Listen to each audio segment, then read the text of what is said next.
Welcome back to सुबह सवेरे पाकिस्तान। और अब हम कुछ बात करेंगे पंजाब हुकूमत की, जिसने मेहनत कशों के लिए तारीखी कदम उठा लिया है और सूबे के 11 लाख मेहनत कशों को मजदूर कार्ड अब जारी किए जाएंगे। और तकरीब से खिताब किया है वज़ीर आला पंजाब उस्मान बुज़दार ने। उन्होंने कहा कि मुल्क की तरक्की में मजदूरों का अहम किरदार होता है। हुकूमत पंजाब की तरजीहात में मजदूरों की फलाह शामिल है। हम महरूम और पिसे हुए तबके का ख्याल रखने को अपना अवलीन फ़र्ज समझते हैं। बिल्कुल ऐसी है हमजा। उसके साथ उन्होंने कहा कि मजदूर कार्ड को ATM, debit card, mobile wallet, account और शनाख्ती कोड के लिए इस्तेमाल किया जा सकेगा। इसके अलावा मजदूर कार्ड जो है वो सोशल सिक्योरिटी अस्पतालों, सरकारी और पैनल के जो निजी अस्पताल हैं उनमें इलाज के लिए इस्तेमाल भी होगा। और मजदूर कार्ड के जरिए कैश बेनिफिट की 11 सहूलतें भी हासिल होंगी। तो ये मजदूर कार्ड एक्चुअली है क्या, इसी पर हम बात करेंगे। नदीम कुरैशी साहब हमारे साथ मौलमानी सेक्रेटरी इत्तलात है पंजाब के। कुरैशी साहब अस्सलाम वालेकुम, गुड मॉर्निंग।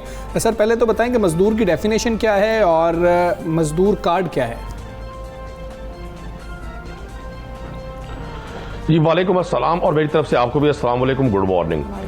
देखिए जी, मजदूर कार्ड बुनियादी तौर पे उन लोगों के लिए जो डिपार्टमेंट ऑफ लेबर के साथ रजिस्टर्ड हैं। और मैं मजदूर की डेफिनेशन देखिए, जो पब्लिकली जो लोग लेबर वर्क करते हैं वो जब तक उनकी रजिस्ट्रेशन नहीं होगी गवर्नमेंट के डॉक्यूमेंट्स में वो मजदूर शुमार नहीं होंगे। इसमें जो एक तरीका कार वजह किया गया है कि पंजाब एम्प्लॉइज सोशल सिक्योरिटी का जो इदारा है जी, उसमें किसी भी फर्म में, किसी भी इदारे में, किसी भी फैक्ट्री में, किसी भी कारखाने में अगर 5 या 5 से ज्यादा लोग वहां पर लेबर वर्क करते हैं, हाथ से काम करते हैं या कोई मशीन चलाते हैं, तो वो रजिस्टर करवाते हैं अपने आप को इस इदारे में और वो मजदूर शुमार होते हैं। तो मैं समझता हूँ ये कार्ड बुनियादी तौर पे उन 11 लाख लोगों के लिए है जो पंजाब में रजिस्टर्ड लेबर वर्कर हैं। ठीक है। और बहुत बड़ा रेवोल्यूशन है। आप देख रहे हैं जिस तरह महंगाई ने मामला को बड़ा डिस्टर्ब किया हुआ है, तो ये 11 लाख लोग, अभी आपने अपनी इब्तिदाई में भी फरमा दिया कि 11 सहूलतें ऐसी हैं जो कैश के बेनिफिट्स हैं। ये किसी बेकरी से, किसी स्कूल से, किसी निजी हॉस्पिटल से, सरकारी हॉस्पिटल से और जो पैनल के हॉस्पिटल्स हैं, सोशल सिक्योरिटी हॉस्पिटल्स के अलावा उनसे अपना इलाज भी करवा सकते हैं और 11 कैश सहूलतें भी ले सकते हैं, जिसमें अपना रोजमर्रा की अशिया है, अपने बच्चों की स्कूलिंग है। और इसके साथ साथ बड़ी अहम चीज, इस कार्ड के जो लेबर कार्ड होल्डर होंगे वो अपने आप को एहसास जवान प्रोग्राम में, एहसास रोजगार प्रोग्राम में भी रजिस्टर करवा सकते हैं। वहां भी इनको प्रायोरिटी मिलेगी। तो मैं समझता हूँ ये एक बहुत बड़ा एक रेवोल्यूशन है कि बाकायदा लोग नाम मजदूर का लेते हैं, लोग किसान का नाम लेते हैं, हारी का नाम लेते हैं, लेकिन प्रैक्टिकली उनको उन तक पहुंचने वाला ये पहला बेनिफिट होगा जो कोई भी सूबाई हुकूमत ये मंसूबा लेकर आ रही है। बिल्कुल। कुरैशी साहब ये बताइएगा, इसमें रजिस्ट्रेशन का तरीका कार क्या होगा? जो आपने कुछ फायदे बताए, इसके अलावा मजीद तो फायदे हमें बताइएगा। और दूसरा ये कि इसका ये कब से लॉन्च हो रहा है? देखिए ये तो बाकायदा एक MOU साइन हो गया बैंक ऑफ पंजाब और लेबर डिपार्टमेंट के दरमियान, और चीफ मिनिस्टर खुद उस तकरीब का हिस्सा थे। और चीफ मिनिस्टर पंजाब उस्मान बुज़दार साहब की जाती ख्वाहिश पर, जाती प्लानिंग पर, जाती विजन पर ये प्रोजेक्ट हमने लॉन्च किया है। जो मेरे पास इन्फॉर्मेशन है, हम इंशाल्लाह, हमारी कोशिश है कि हम इसी साल के आखिर तक 31 दिसंबर तक पंजाब के जो 11 लाख रजिस्टर्ड लेबर वर्कर हैं उनको ये कार्ड जारी हो जाए। और जहां तक आपने रजिस्ट्रेशन का तरीकाकार पूछा, तो जैसे मैंने पहले अर्ज की कि पंजाब एम्प्लॉइज सोशल सिक्योरिटी का जो इदारा है पंजाब में, इसकी रजिस्ट्रेशन वहां पर होती है। यहाँ बतौर इदारा वो तमाम लोग जो किसी फैक्ट्री को, किसी कारखाने को होल्ड करते हैं और वहां लेबर काम करती है, ये उनका राइट बनता है कि वो अपनी लेबर को जो सैलरी वो खुद दे रहे हैं उसके अलावा बतौर अपने इदारे को वहां रजिस्टर्ड भी करवाएं। और अगर कोई इदारा किसी लेबर वर्कर को रजिस्टर्ड करवाने में उसकी हेल्प नहीं करता, तो वो लेबर वर्कर अपने डॉक्यूमेंट लेकर, अपने जॉब का सर्टिफिकेट या अपनी दीगर जो कवायद हैं वो लेकर उन इदारों में खुद जाकर अपने आप को रजिस्टर्ड करवा सकता है। चूंकि रजिस्ट्रेशन बहुत जरूरी है।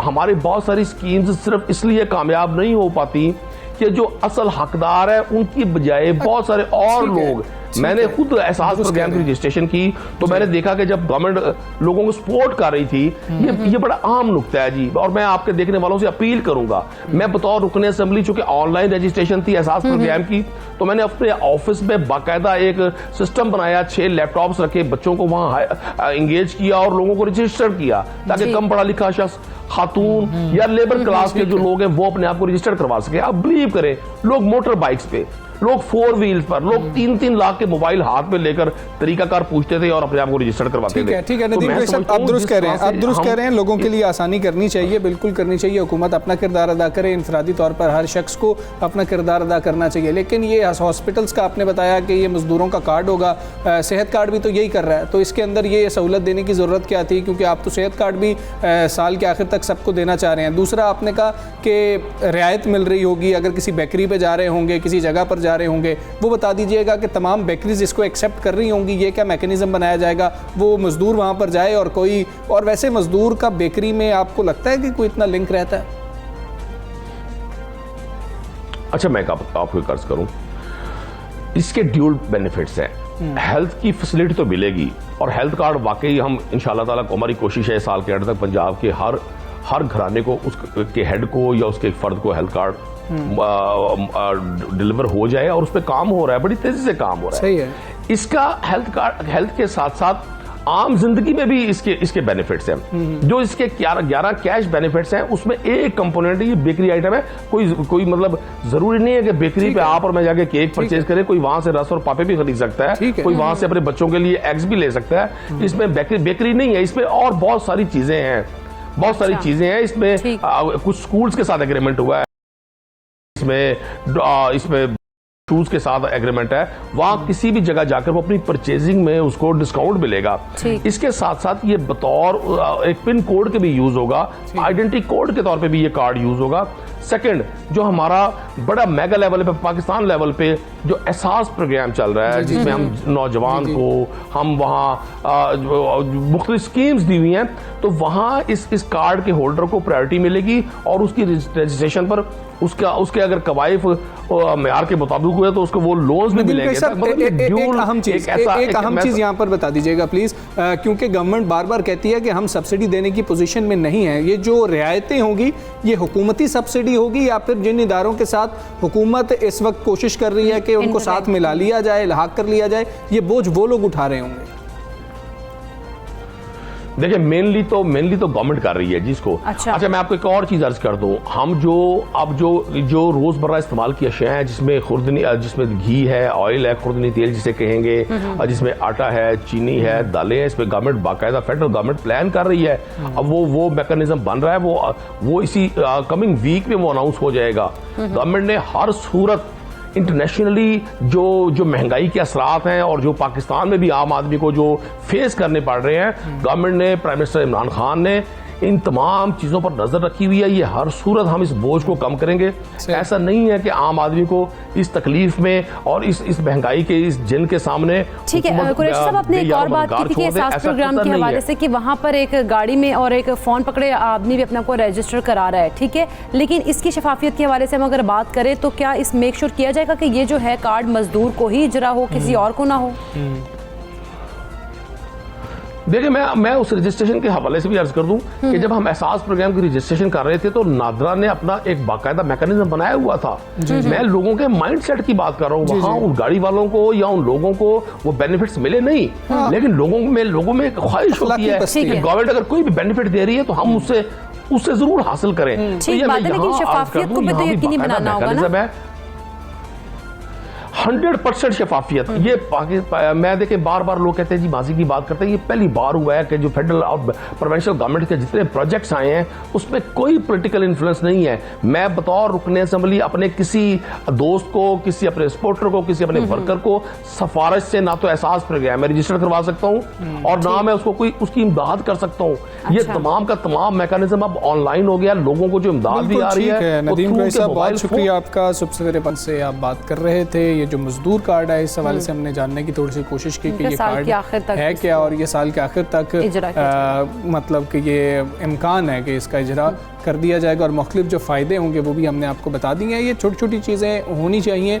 बच्चों की एजुकेशन के अंदर रिलैक्सेशन सबसे बड़ा इसका पॉइंट होगा कि अगर मज़दूरों के बच्चों को प्राइवेट स्कूल के अंदर कोई रिलैक्सेशन मिलती है, जिस तरह से उन्होंने एक स्कूल का नाम भी लिया था नदीम कुरैशी साहब ने, तो ये गेम चेंजर, ये अच्छी बात होगी। अच्छा, ये स्टेट का हमजा, ये स्टेट का रोल होता है और ये स्टेट को करना भी चाहिए। ये उसका फ़र्ज़ है कि वो अपने जो अवाम है उसका ख्याल रखे, अवाम के जो हमारे जो बच्चे हैं उनका जो फ्यूचर है उसको सिक्योर करने के के लिए इस किस्म की स्कीम्स जो हैं, इस किस्म के जो फैसिलिटीज़ हैं वो दूसरा जो सेहत कार्ड वाला मामला है वो मुझे समझ नहीं आ रही थी कि सेहत कार्ड में ये सहूलतें अस्पताल वाली मौजूद होंगी तो मजदूर कार्ड के अंदर भी इसको शामिल किया गया। तो खैर जब इसका इजरा हो रहा होगा तो चीज़ें कुछ मज़ीद क्लियर होती चली जा रही होंगी। अभी हम आगे बढ़ेंगे, कुछ बात करेंगे क्रिकेट की।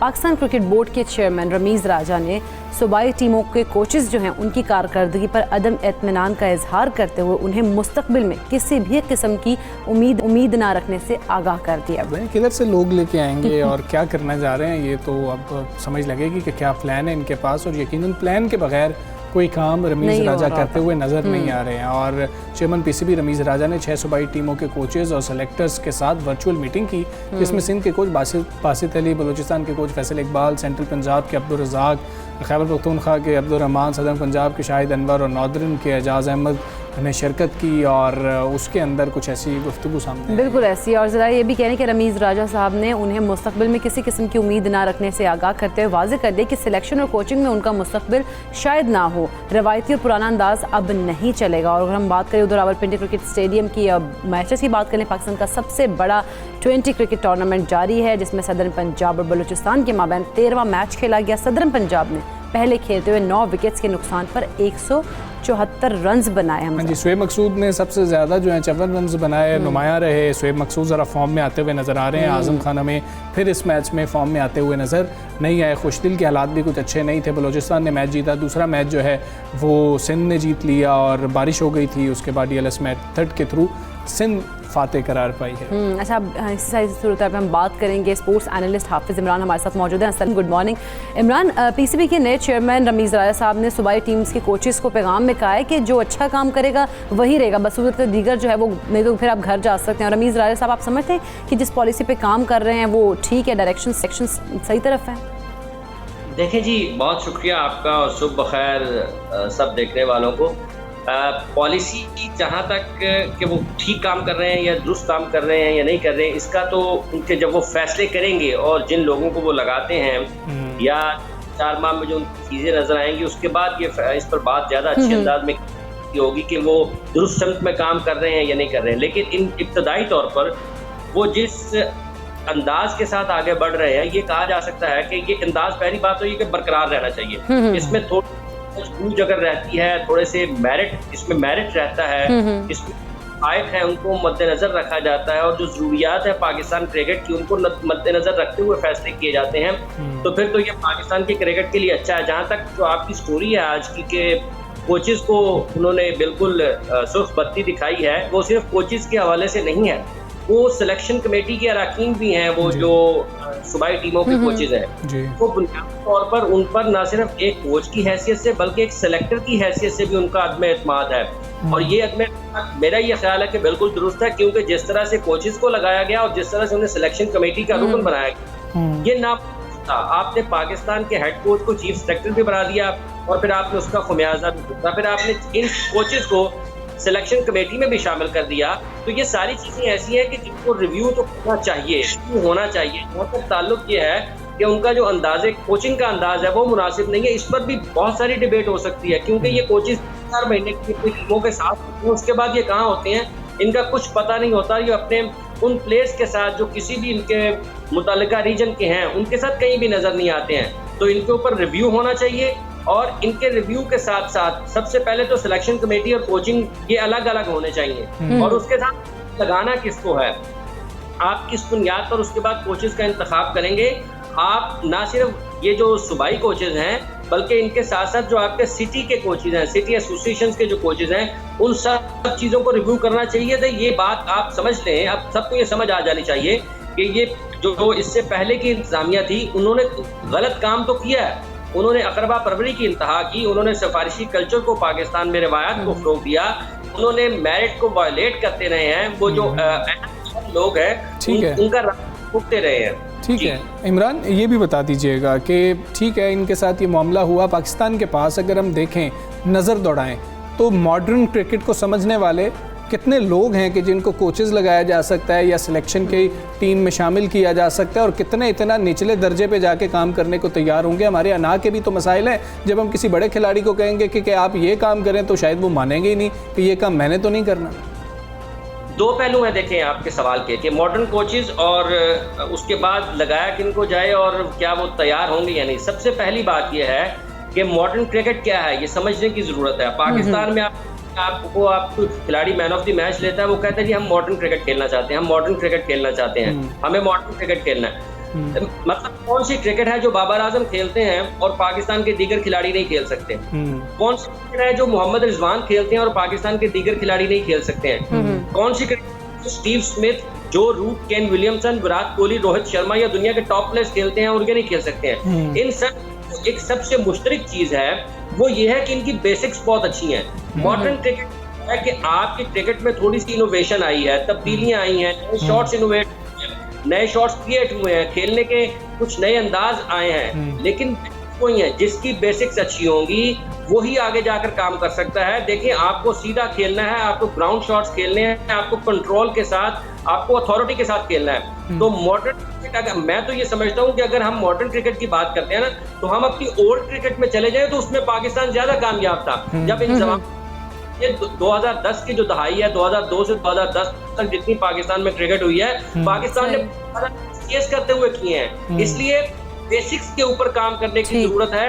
ये करें कि हमने बाबर आजम और मोहम्मद रिजवान जैसे और कितने बल्लेबाज तैयार, ये सब नेशनल हाई परफॉर्मेंस सेंटर है ना, नदीम खान उनकी टीम, पूछा जाना चाहिए कि उन्होंने 1.5 साल में इस पर कितना काम किया। अब आप आगे बढ़ जाएं कि आपके पास कितने ऐसे कोचेज हैं, तो आप देखें कि आपने यही तो इंतखाब करना है कि कौन से ऐसे लोग हैं जो कोचिंग की सलाहियत रखते हैं। कामयाब क्रिकेटर होने का मतलब ये नहीं है कि आप कामयाब कोच भी हो सकते हैं। आप गेम की समझ कितनी है, शऊर कितना है, आप उसको बिल्कुल ये चीज़ें लाजमी होनी चाहिए। अच्छा इमरान, इसके साथ साथ अगर हम बात करें नेशनल T20 के, क्योंकि मैचेस भी जारी हैं और उसके ऊपर भी बात करना ज़रूरी है। सुहेब मकसूद की बात कर लेते हैं, कुछ हमें फॉर्म में दिखाई दे रहे हैं, दीगर प्लेयर्स का क्या देख रहे हैं? आजम की बात कर लें, कुछ खासे परफॉर्म करते दिखाई नहीं दे रहे।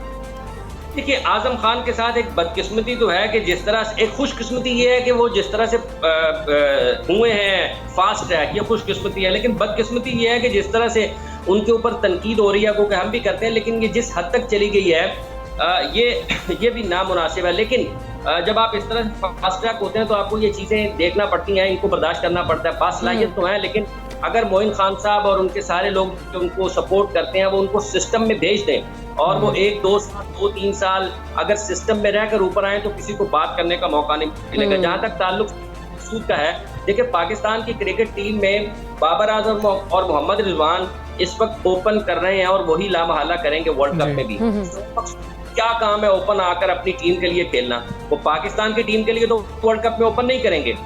शादाब खान पर क्यों चेंज कर रहे हैं, क्यों ऊपर नीचे हो रहे हैं? ठीक है इमरान, बहुत शुक्रिया, प्रोग्राम का वक्त है, बहुत शुक्रिया आपका। सुबह पाकिस्तान से आप बात कर रहे थे, हमें इजाज़त दीजिए, अपना बहुत ख्याल रखिए। अल्लाह हाफ़िज़।